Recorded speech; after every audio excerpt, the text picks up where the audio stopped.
Boundary തർക്കങ്ങൾ ഇന്നല്ലെങ്കിൽ നാളെ എല്ലാവരുടെയും വസ്തുവിൽ വരാവുന്ന ഒരു പ്രശ്നമാണിത്. പക്ഷെ പലരും വിചാരിക്കുന്നത് പോലെ ഇത് അയൽക്കാരൻ കാരണമല്ല.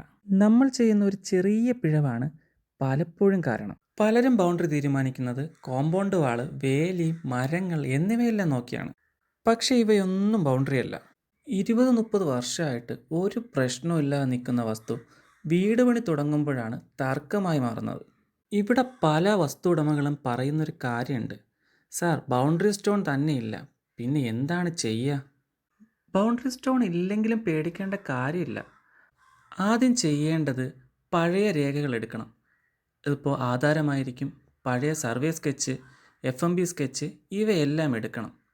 അതിനുള്ളിലുള്ള അളവുകൾ ഭൂമിയിൽ കൃത്യമായി മാപ്പ് ചെയ്ത് അടുത്തുള്ള സ്ഥലങ്ങളുടെ റഫറൻസ് പോയിന്റുകൾ, റോഡ്, കനാല്, സർക്കാർ മാപ്പുകൾ ഇവയുടെ അടിസ്ഥാനത്തിൽ ബൗണ്ടറി വീണ്ടും നിശ്ചയിക്കാം. ഇതൊരു അനുമാനമല്ല. ശരിയായ രീതിയിൽ പിന്തുടർന്നാൽ ബൗണ്ടറി സ്റ്റോണ് നിയമപരമായി ഇടുന്നതിന് ഒരു പ്രശ്നവുമില്ല.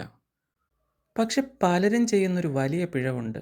അയൽക്കാരനെ അറിയിക്കാതെയും റഫറൻസ് കൃത്യമായി ഉപയോഗിക്കാതെയും സ്വന്തം ഇഷ്ടത്തിന് ബൗണ്ടറി സ്റ്റോൺ ഇടുന്നത്.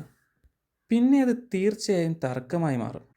പിന്നെ ബൗണ്ടറി സ്റ്റോൺ ഉണ്ടായിരുന്നാലും നിയമപരമായി അത് ദുർബലമായിരിക്കും. ശരിയായ രീതി പിന്തുടർന്നാൽ ബൗണ്ടറിയും ക്ലിയർ ആകും, ഭാവിയിൽ പ്രശ്നവുമില്ല. ഇത് ഒഴിവാക്കിയാലോ പരാതി, പോലീസ്, കോടതി, റീസർവേ എല്ലാം വരും. ബൗണ്ടറി സ്റ്റോൺ നിശ്ചയിക്കുമ്പോൾ ശരിയായ റഫറൻസ് പോയിന്റ് ഏതാണ്? അതാണ് നമ്മൾ അടുത്ത വീഡിയോയിൽ പറയുന്നത്.